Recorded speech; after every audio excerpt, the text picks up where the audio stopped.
Hello guys, welcome to academic classes. This is math classes. मेरा नाम मनोज कुमार मिश्रा है और हम पढ़ रहे थे fractions. Please subscribe the channel and press the bell icon. आप बेल आइकन जब प्रेस कर देंगे तो उससे मेरी आने वाली वीडियोस का नोटिफिकेशन आपको टाइम से मिल जाएगा। और गाइस, अगर आपको वीडियो पसंद आए तो उसको प्लीज़ लाइक, शेयर और फॉलो करना ना भूलें। चलिए शुरू करते हैं। लास्ट लेक्चर में हमने पढ़ा था कि फ्रैक्शन क्या था। लास्ट लेक्चर में हमने पढ़ा था कि फ्रैक्शन क्या होता है, एफ बाई डी फॉर्म में होता है। Fraction N by D form में होता है, न्यूमरेटर और डिनोमिनेटर फॉर्म में होता है। और हमने बोला था कि डिनोमिनेटर जरूरी है न्यूमरेटर से आगे होना। इसी को इसलिए नाम रखते हैं प्रॉपर फ्रैक्शन। तो अगर ये न्यूमरेटर छोटा ना कि बड़ा हो जाए, जो कि रेशनल नंबर है, तो ये इम्प्रॉपर हो जाता है। मतलब अगर न्यूमरेटर बड़ा हो जाए तो इम्प्रॉपर, अगर डिनोमिनेटर बड़ा है तो वो तो प्रॉपर फ्रैक्शन है ही। अगर ये चीज़ है तो इम्प्रॉपर फ्रैक्शन तो है ही, बस इसको क्या बोलते हैं, रेशनल नंबर भी बोलते हैं।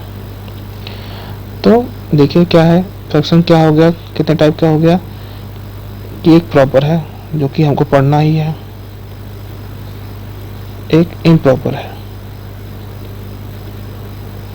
अब इम्प्रॉपर है तो इसको प्रॉपर में कन्वर्ट करने के लिए क्या करना पड़ता है, इसको प्रॉपर में कन्वर्ट किया जाता है। तो प्रॉपर कन्वर्ट किया जाता है तो उसको बोलते हैं मिक्स्ड फ्रैक्शन। तो ये जो है इसका यूज हम करते हैं तीनों का। चलिए पढ़ लेते हैं क्या है। पहले प्रॉपर फ्रैक्शन हमने देख लिया। इम्प्रॉपर फ्रैक्शन क्या होता है। इम्प्रॉपर फ्रैक्शन मान लीजिए ये 22/5 है। तो देखिए इसमें न्यूमरेटर क्या है, बड़ा है डिनोमिनेटर से। ये रेशनल नंबर है, ओके कोई बात नहीं, पर ये फ्रैक्शनल नंबर है तो पर क्या है, इम्प्रॉपर फ्रैक्शन है। तो इसको अब सही करना पड़ेगा प्रॉपर में। तो अगर प्रॉपर में करने लगेंगे तो उससे मिलेगा हमको मिक्स्ड फ्रैक्शन। कैसे कन्वर्ट करते हैं, देखिए ये डिवाइड फॉर्म में है तो डिवाइड करते हैं। अब जैसे आप करते हैं, जिसमें क्या आएगा, 5 कितने टाइम में जाएगा, 4 टाइम्स, 20 आ गया। कितना बचा, 2। तो देखिए यही है रिमाइंडर, क्वेश्चन, और ये है आपका डिवीजन। तो इसका क्या बनता है, ये जो आपका नंबर था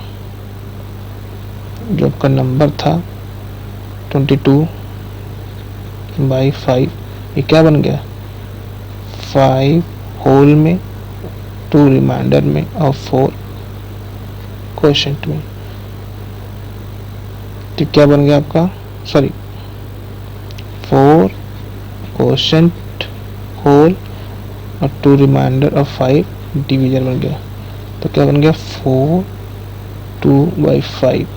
तो यही है, ये होल है, होल नंबर प्लस 2/5, 2/5 ये क्या है तुम्हारा आपका, यही है प्रॉपर फ्रैक्शन। देखिए इम्प्रॉपर से बन गया क्या, प्रॉपर फ्रैक्शन। पर ये देखिए अकेले तो है नहीं प्रॉपर, ये भी साथ में होल नंबर, इसलिए इसको बोलते हैं क्या, मिक्स्ड फ्रैक्शन। तो हम जब भी इस तरह नंबर को डिवाइड करते हैं तो उसको हम क्वोशंट रिमाइंडर के फॉर्म में लिख सकते हैं। तो इस तरह के नंबर्स को हम क्वोशंट और रिमाइंडर के फॉर्म में लिख सकते हैं। कैसे, कि जो भी आपका क्वोशंट आएगा वो, और जो कि आपका रिमाइंडर होगा वो, और जो डिवीजन होगा वो, इस फॉर्म में लिखा सकता है। और यही फ्रैक्शन होता है, ये होल नंबर होता है, और ये बन जाता है मिक्स्ड फ्रैक्शन।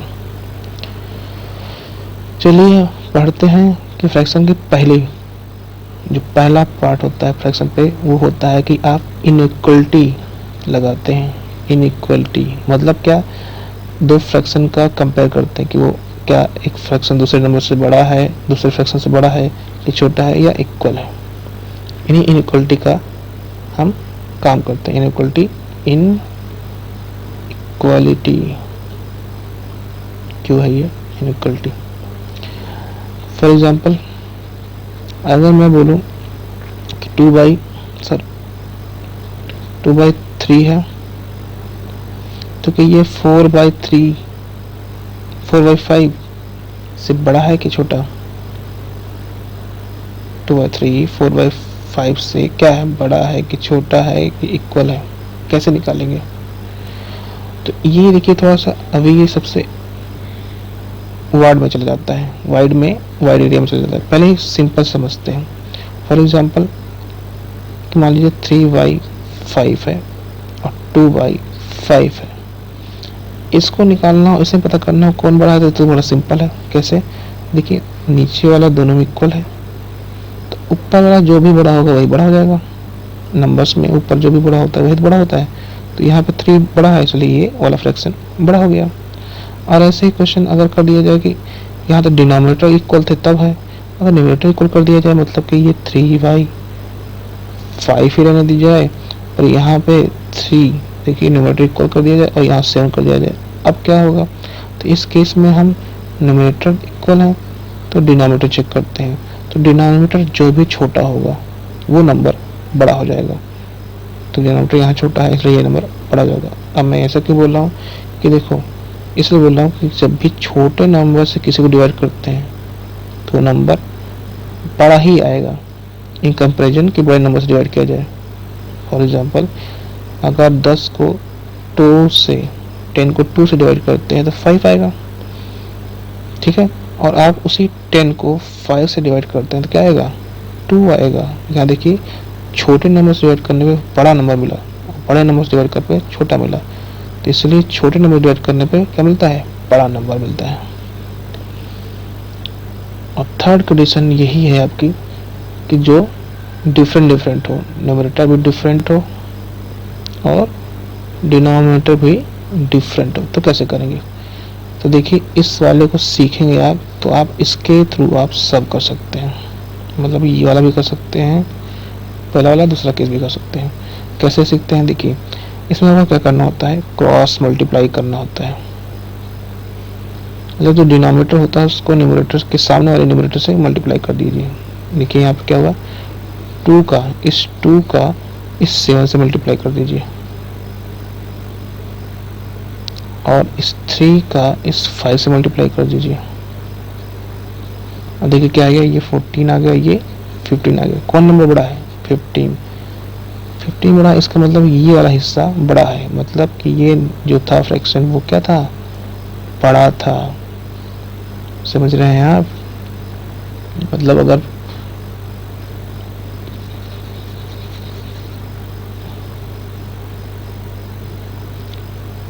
टू बाई 5 और 3/7 था तो उसमें 3/7 वाला हिस्सा बड़ा था, क्योंकि 5 को 3 से मल्टीप्लाई करने 15 आया और 7 को 2 से मल्टीप्लाई करने पे 14 आया, तो ये 15 बड़ा हो गया। अब इसी बेसिस पे हम कोई भी फ्रैक्शन को कंपेयर कर सकते हैं। फॉर एग्जांपल चलिए देखते हैं, अब सेम डिनोमिनेटर वाले ले लेते हैं कि 3/7 है और 2/7 है, तो कौन सा बड़ा होगा? एग्जाम्पल से हम पढ़ते कि हाँ ऊपर वाला जो बड़ा होगा वो बड़ा हो गया डिनोमिनेटर सेम होने पे, पर आपको नहीं पता कि अरे हम सब भूल जाते हैं। तो इस केस में आप बस वही क्रॉस मल्टीप्लाई करिए, 7 का यहाँ मल्टीप्लाई करिए और इस 7 का यहाँ मल्टीप्लाई करिए और देखिए क्या होता है। 3/7 = 21 और 2/7 = 14, तो कौन बड़ा हुआ? ये बड़ा हुआ। और देखिए आ गया, यहाँ भी यही बड़ा होने वाला था और यहाँ भी ये बड़ा हो गया, प्रूफ हो गया। तो यही समझाना चाहते थे कि आप कंपेयर कर सकते हैं इजिली एक मेथड से। कौन सा मेथड होता है? वो क्रॉस मल्टीप्लाई का मेथड होता है। अब चलिए नेक्स्ट करते हैं एडिशन। क्या करने वाले हैं हम लोग इस पे? फ्रैक्शन का एडिशन कैसे करते हैं। फ्रैक्शन पे एडिशन करना हो तो हम क्या करेंगे, चलिए देते हैं। फ्रैक्शन का एडिशन करने से पहले मैं आपको बता दूं कि आपको पहले आना चाहिए एलसीएम लेना। एलसीएम लेना अगर आपको नहीं आता है तो आप फ्रैक्शन का एडिशन सब्ट्रैक्शन नहीं कर सकते। तो एलसीएम सीखने के लिए पहले आप बता दूं आपको कि आप एलसीएम 2 नंबर का ले सकते हैं, मिनिमम 2 नंबर्स का एलसीएम लेना होता है। उसके बाद कितने भी नंबर का आगे आप ले सकते हैं। फॉर एग्जांपल अगर हम बोले आपको कि 2 और 3 का एलसीएम बताइए, एलसीएम ऑफ 2 और 3, तो क्या आ गया होता है? 2 और 3 इसमें देखिए कुछ भी कॉमन नहीं है, तो इसका एलसीएम क्या होगा, 2 इंटू 3 6 ही होगा। ऐसे एलसीएम का मतलब होता है लीस्ट कॉमन फैक्टर। और अगर ऐसे नंबर लिया जाए एलसीएम ऑफ 20 और 60 का बोल दिया जाए तो 20 लिखिए और 60 लिखिए और ऐसे बनाइए। पहले आपको सबसे बड़ा नंबर जो कॉमन मिले उससे काट दीजिए, या शुरुआत करिए 2 से। 2 से शुरुआत करेंगे तो 10, यहाँ 30 आएगा, फिर 2 से करेंगे तो 5, यहाँ 15 आएगा। अब 2 से नहीं कटेगा, 3 से कटेगा, नहीं हाँ 3 से कटेगा, तो ये 5 तो नहीं कटेगा 3 से, पर 15 कट जाएगा, 5 आ जाएगा। अब ये दोनों नंबर किससे कट जाएंगे, 5 से, तो 1 और 1। एलसीएम क्या आएगा, 2 3 2 2 3 5। एलसीएम का आएगा 2 इंटू 2 इंटू 3 इंटू 5, कितना आएगा, 2 2 जा 4, 4 3 जा 12 इंटू 60 आ गया। अब मैं यहाँ पे इजी भी बता सकता था, आपको कर सकता था इजी कि जो भी नंबर है, देखिए 20 और 60 था, इसका एलसीएम निकालना बहुत इजी है।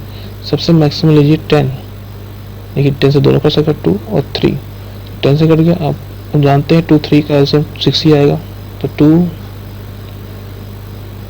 यहाँ पे 1 और ये 3, और यहाँ पे 3 से कटेगा तो 1 1। तो देखिए 10 इंटू 20 3 जा 60 आगे 60। तो एलसीएम आपको आना चाहिए। एलसीएम जब आपको आएगा तभी आप फ्रैक्शन का सब्ट्रैक्शन, मल्टीप्लिकेशन ये सब कर सकते हैं। चलिए एडिशन करके देखते हैं, दो फ्रैक्शंस का एडिशन। फॉर एग्जांपल 2/3 को ऐड करना है 3/7 में, तो क्या करेंगे आप, कैसे करेंगे इसको। तो हमको आना चाहिए कि एलसीएम लेना आना चाहिए, जो डिनोमिनेटर होता है उसका ही एलसीएम ले जाता है। तो एलसीएम लेना है किसका, हमको 3 और 7 का। 3 और 7 का एलसीएम क्या होगा बताइए। देखिए दोनों नंबर कटने वाले नहीं है आपस में, तो इनका मल्टीप्लिकेशन ही इनका एलसीएम हो जाएगा 21। तो यहाँ पे 21 एलसीएम आ गया। अब क्या करते हैं, दूसरा काम होता है कि अब इसी नंबर को इससे डिवाइड करते हैं, इस नंबर को इससे डिवाइड करेंगे, इसके डिनोमिनेटर से डिवाइड करेंगे, कितना आएगा 7। 3 को 21 को 3 से डिवाइड करेंगे 7 आएगा, और ये 7 आया है, इसी को इसमें न्यूमरेटर में मल्टीप्लाई कर देंगे, प्लस सेम यहाँ पे होगा 21 को 3 से डिवाइड करिए, सॉरी 7 से करिए, कितना आएगा 3, और उसी को न्यूमरेटर में मल्टीप्लाई कर दीजिए, उसी के न्यूमरेटर में मैं मल्टीप्लाई कर दीजिए, तो क्या हो जाएगा 14 प्लस 9 डिवाइड 21, कितना आ गया 23 डिवाइड बाई 21। ये इसका आंसर आ गया।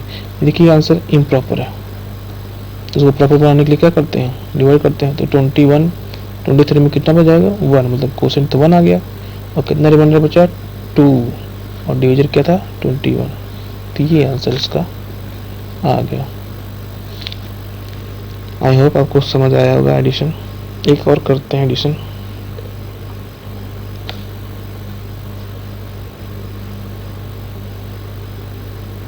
एग्जाम्पल 2, चलिए लेते हैं कि 3/7 प्लस 2/9 है, तो कैसे करेंगे। चलिए अभी तो आप कहेंगे सेम सर एलसीएम तो इसमें सिंपल फिर से मल्टीप्लाई करना है, तो चलिए इसको हटाते हैं, दूसरा एग्जाम्पल लेते हैं।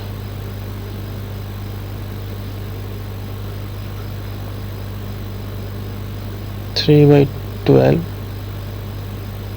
ये तो कट जाएगा सर, 5/12 प्लस 7/18।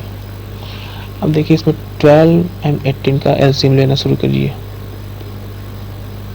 आप जानते हैं 6 से कटेगा 2 3 टाइम्स, और 2 3 का आप जानते हैं एलसीएम क्या होगा 6, डायरेक्ट लिख लीजिए 2 3 का एलसीएम 6 होगा। टोटल एलसीएम क्या आएगा 30 6। और देखिए यहाँ से 36 इससे भी कटेगा, वेरीफाई कर लीजिए। 12 से भी कटेगा 3 टाइम्स, 18 भी 2 टाइम्स। 12 से कितना गया 3 टाइम्स, उसका ही मल्टीप्लाई करना है किसमें, न्यूमरेटर में। 18 के कितना 2 टाइम्स, 18 टू जा 36, तो इसका ही मल्टीप्लाई करना है क्या 7 में।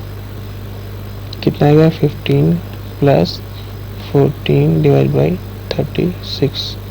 आंसर क्या आ गया 29 डिवाइड बाई 36। इसका आंसर आ गया। आई थिंक आप ये आपको समझ आ रहा होगा कि कितना इजी है। बस आपको एलसीएम आना चाहिए। आप कहेंगे बच्चे सर एलसीएम ना है तो क्या करें सर, एलसीएम ना है तब भी मैं आपको बताता हूँ तरीका। देखिए नेक्स्ट एग्जाम्पल में बिना एलसीएम के करने का तरीका भी बताऊंगा, बट वो होगा कैलकुलेटिव। आपको फिर मैथमेटिक्स का कैलकुलेशन आना चाहिए। आप कैलकुलेशन आता है तो एलसीएम मत लीजिए। देखिए थर्ड एग्जाम्पल बिना एलसीएम के करने जा रहा हूँ मैं। 11/17 को ऐड करना है 12/13 में।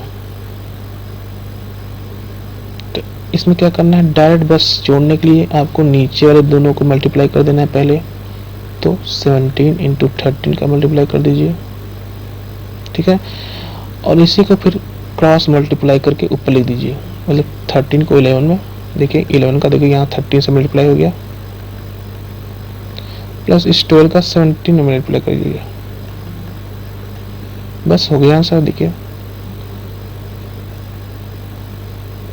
11 3 33 3 11 1 3 14 प्लस 12 7 84 20 का 20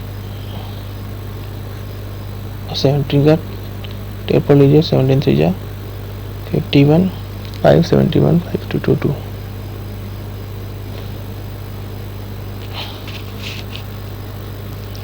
कितना आंसर आ गया इसका, इसका जोड़ लीजिए 347 डिवाइड बाई 221। ये इम्प्रॉपर फ्रैक्शन है, इसको प्रॉपर करने के लिए डिवाइड करना पड़ेगा। तो इतना तो पता है कि 2 टाइम्स नहीं जाएगा, 1 टाइम्स जाएगा, ये 1 टाइम्स ही जाएगा। बाकी जो बच जाएगा माइनस करके कितना बचेगा 621 डिवाइड बाई 221। ये आंसर आ गया है, हम वेरीफाई कर सकते हैं। तो ये देखिए ये मेथड में हमने कोई एलसीएम नहीं लिया और डायरेक्ट कर दिया, बस इसमें कैलकुलेशन ज़्यादा होता है, एलसीएम का कैलकुलेशन कम कर देता है, ठीक है। तो ये एडिशनल पार्ट हो गया है इस लेक्चर में। अगले लेक्चर में हम पढ़ेंगे सब्ट्रैक्शन, मल्टीप्लाई और डिवीजन। तब तक के लिए थैंक यू, गुड बाय।